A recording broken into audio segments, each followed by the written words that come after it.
Oh, are you guys mad at me? I hope not. I had some people like, oh, you cut that off just when it was getting good on that repair project. Pulling out that multiplex decoder unit. Welcome back, guys, to Brain Surgery Advanced Seminar for Electronics. And of course, we're working on the Curtis Mathes Tube Tuner from 1961, 62, 63, somewhere in there. So it's time to crack open the case. I already took a look at it, okay, guys? I'm going to be honest. Let's go inside now and give you guys a look and see what I found. Now remember, the problem we had on this radio was we could get MP3 input. I can imagine that phono input would be good.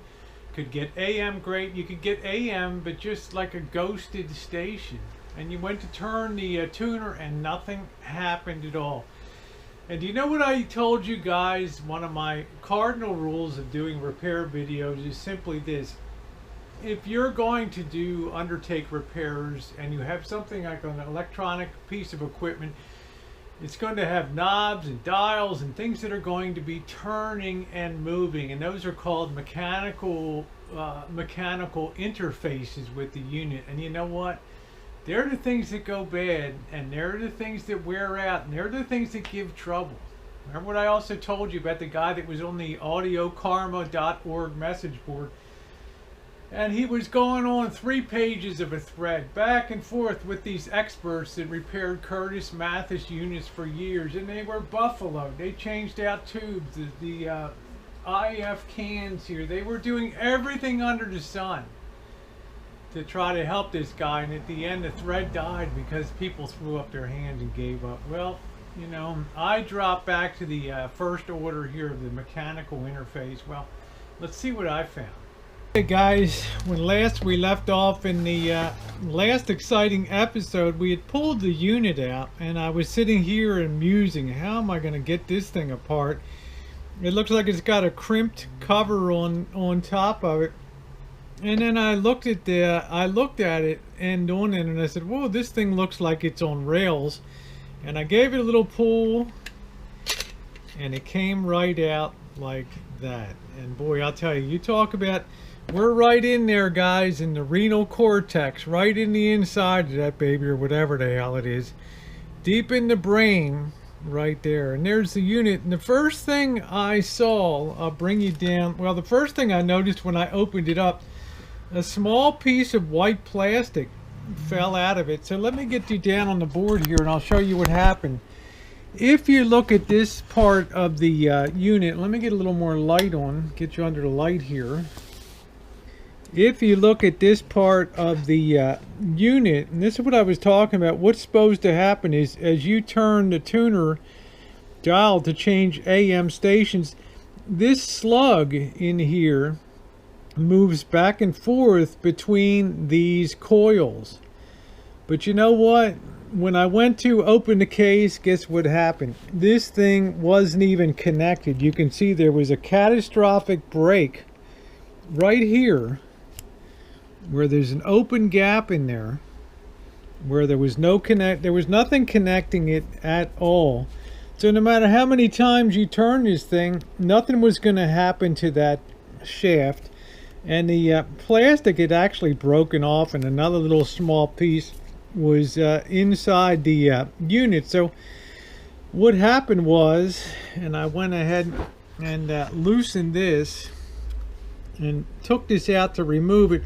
What happened is this shaft piece broke off from the plastic down there, and you can see that piece of white plastic down there, because probably somebody cranked it too hard past its stop point and they just twisted it right off.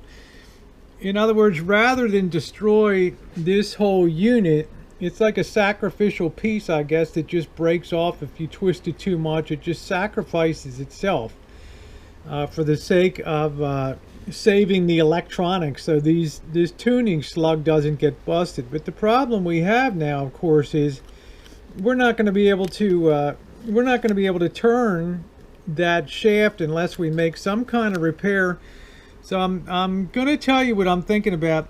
I have some JB Weld here. I have no other plastic to hook it to.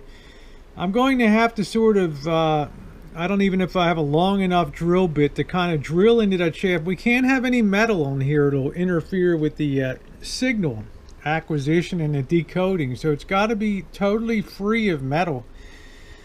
I'm going to try to drill out that center part of that shaft. I've got to try to be as dead center on as I can to get that centered, hollow that out, and maybe I can fashion something.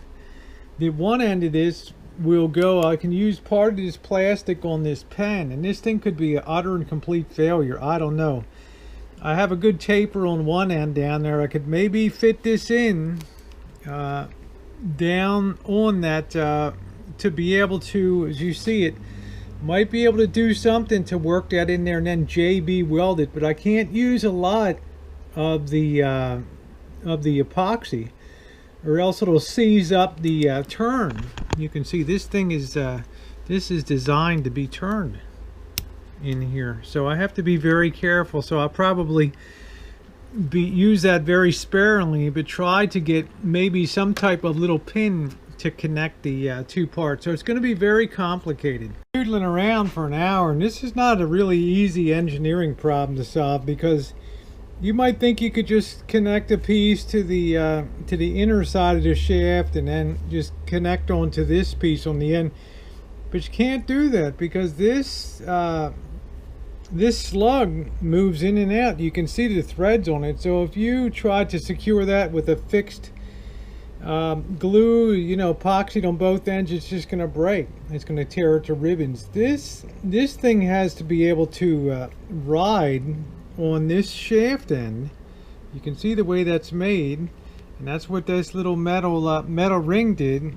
It rode on the piece of plastic on one side, and would be tapered to fit in there on one side, and then as it turned, this thing would be able to slide yet still maintain contact on there to make it turn. In other words, it would allow it to go in and out, but it wouldn't make it so secure you couldn't break it off. In other words, this piece would allow that shaft to move backwards when you turn the dial. It's kind of complicated, but it's, you know, it has to be well thought through here, and I've tried a lot of different things, shaping of pieces of wood and other things. May end up trying to find some longer coupling, or may just throw the whole thing against the wall. Who knows?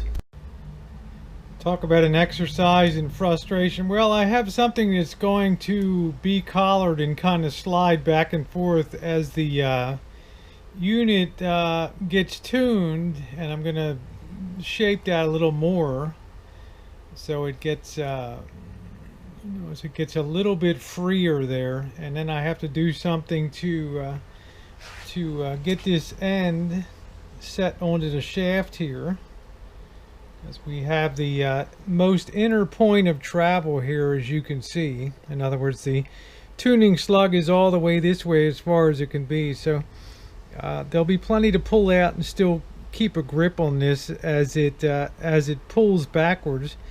So now we need to determine the point where we're going to cut this, and then try and connect it to the inside of the shaft there. That's where the real fun will begin, let me tell you.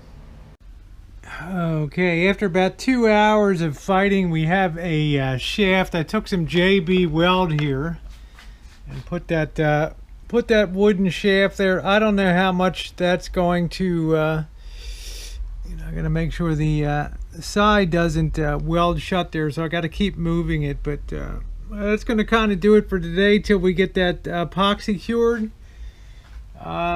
Worst case scenario, we're looking at a new multiplexer unit. Really worse, well, I don't know, may not have FM, in which case we'll just have to give up on the tuner and stick with the amplifier. But don't give up the ship yet. Don't give up the ship yet, and we'll see you next time.